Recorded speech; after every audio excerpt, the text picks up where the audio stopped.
Puji Tuhan, selamat malam Bapak Ibu Saudara yang terkasih.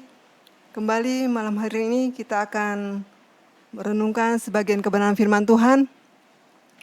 Namun sebelumnya mari kita berdoa terlebih dahulu. Bapa yang di surga, mengucap syukur terima kasih buat segala kebaikan-Mu ya Tuhan, anugerah-Mu, rahmat-Mu ya Tuhan. Sepanjang hari ini kami dapat melakukan segala aktivitas kami ya Tuhan. Terima kasih dan malam hari ini ya Tuhan, kembali kami mau menerima lagi kebenaran firman-Mu. Mari Roh Kudus berikan kami hikmat-Mu, kekudusan dan urapan-Mu ya Tuhan bagi kami. Buat kami mengerti ya Tuhan apa yang menjadi mau-Mu ya Tuhan di dalam kehidupan kami. Terima kasih Bapa, di dalam nama Tuhan Yesus Kristus kami berdoa. Amin. Haleluya. Ya, oleh karena kasih karunia-Nya yang sudah kita terima lagi di sepanjang hari ini, kita bersyukur kepada Tuhan. Kita bisa melewati hari-hari kita. Semua itu karena kita dimampukan, diberikan kekuatan oleh Roh Kudus. Dan kembali malam hari ini firman judul renungan rohani Susanimnya berjudul Penolong Abadi, yang terdapat di Yohanes 14 ayat 15-17. Yohanes 14 ayat 15-17 saya akan membacakannya. Jikalau kamu mengasihi aku, kamu akan menuruti segala perintahku. Aku akan minta kepada Bapa, dan Ia akan memberikan kepadamu seorang penolong yang lain, supaya Ia menyertai kamu selama-lamanya, yaitu Roh kebenaran. Dunia tidak dapat menerima Dia, sebab dunia tidak melihat Dia, dan tidak mengenal Dia. Tetapi kamu mengenal Dia, sebab Ia menyertai kamu dan akan diam di dalam kamu. Haleluya. Ya, penolong abadi. Di dalam kehidupan kita, setiap hari, setiap menit, kita pasti memerlukan yang namanya bantuan, pertolongan. Ya, kalau di dalam rumah, kita satu sama lain dengan anggota keluarga, minta tolong ini, minta tolong itu, ya seperti mau minta tolong ambilkan ini, ya semua pasti ya kita memerlukan pertolongan. Di tempat kerja, anak-anak dalam sekolah memerlukan komputer, laptop, internet, ya semua.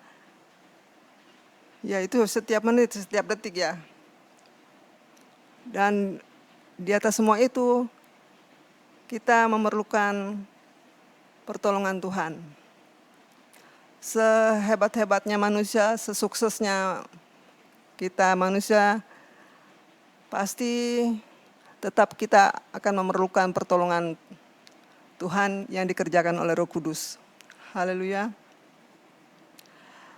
Ya, bisakah Roh Kudus menolong kita untuk melakukan segala sesuatu? Ya, sudah pasti bisa, karena Roh Kudus adalah pribadi Allah sendiri. Roh Kudus datang, Tuhan kirimkan datang ke dunia ini untuk menggantikan Yesus di waktu Tuhan Yesus berada di bumi. Roh Kudus datang untuk melakukan sepenuhnya pekerjaan Yesus dan menggenapkan setiap pelayanan Tuhan Yesus waktu berada di bumi. Haleluya. Dan Roh Kudus memberi kuasa kepada kita untuk kita dapat melakukannya. Dan di sini, jikalau kamu mengasihi aku, kamu akan menuruti segala perintahku. Di ayat 15. Ya, kalau kita mengasihi Tuhan, tentunya hidup kita mau dipimpin oleh Roh Kudus. Dan aku akan minta kepada Bapa, dan Ia akan memberikan kepadamu seorang penolong yang lain, supaya Ia menyertai kamu selama-lamanya. Ya, seorang penolong, yaitu Roh Kudus. Dia akan menyertai kita selama-lamanya.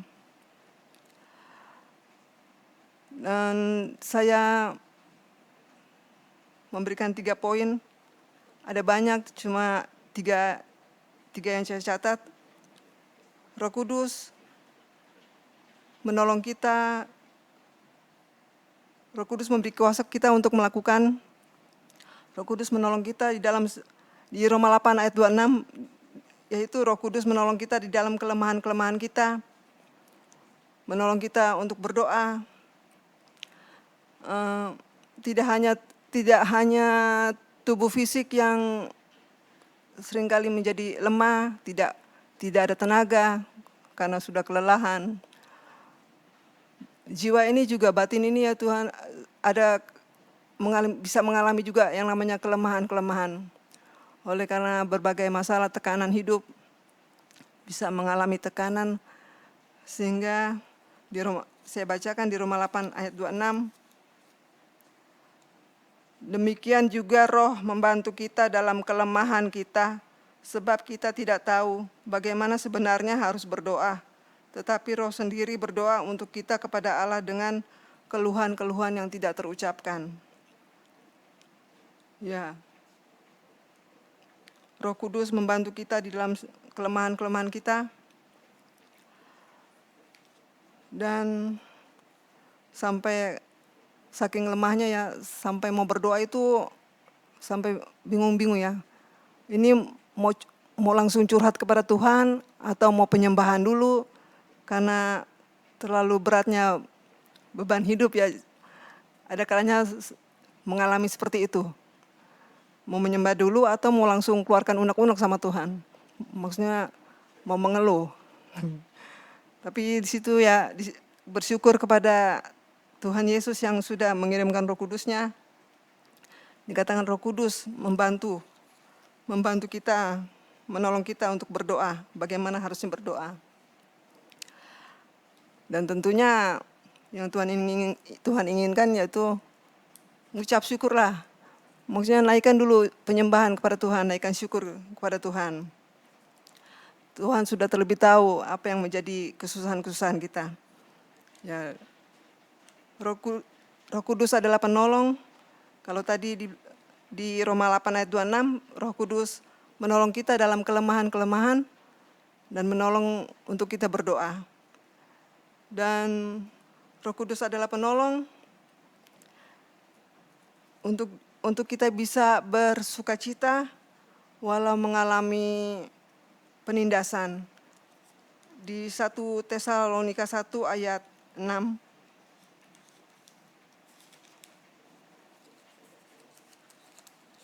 1 Tesalonika 1 ayat 6.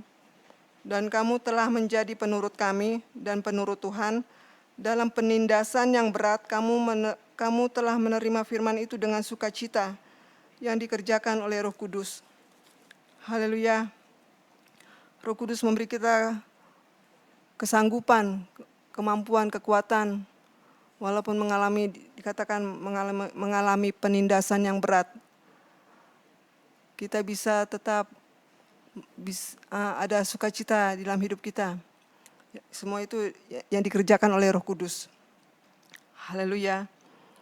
Dan juga yang ketiga, Roh Kudus menolong kita untuk kita bisa berbuat kasih mengasihi.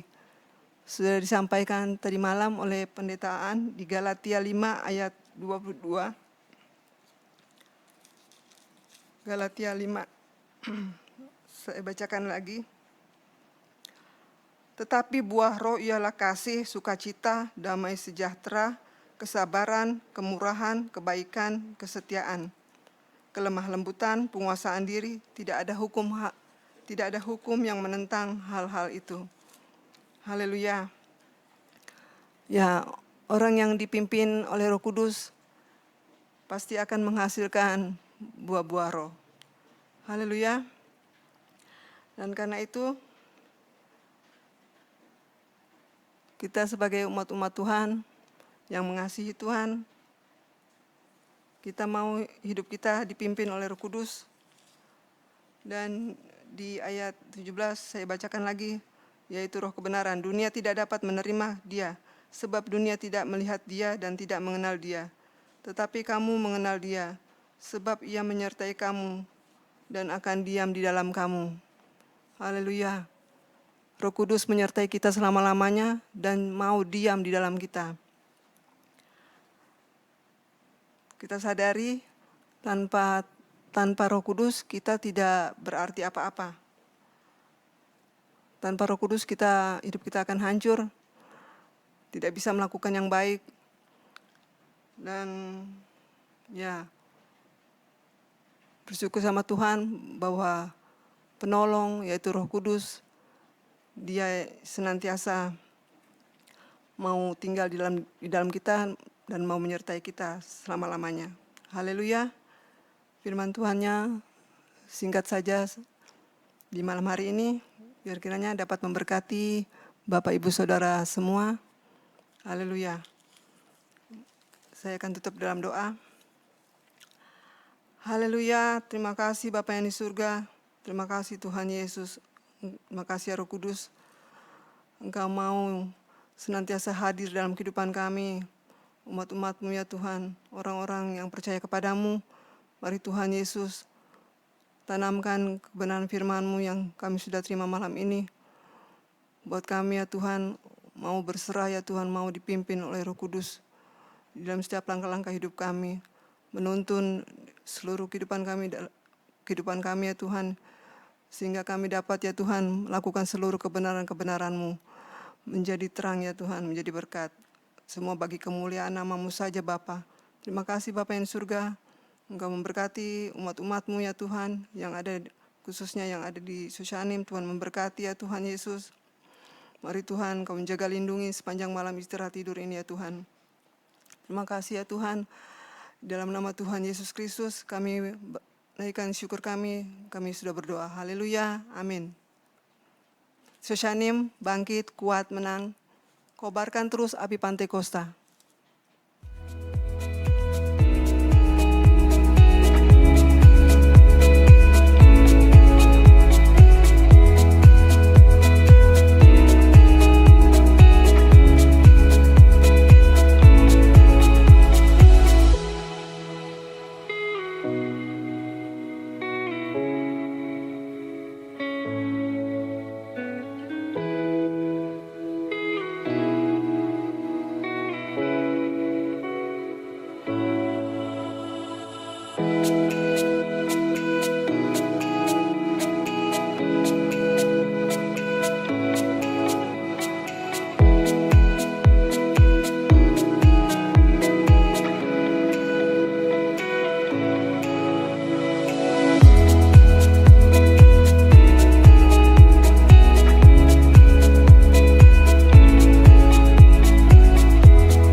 Gerejaku adalah rumahku.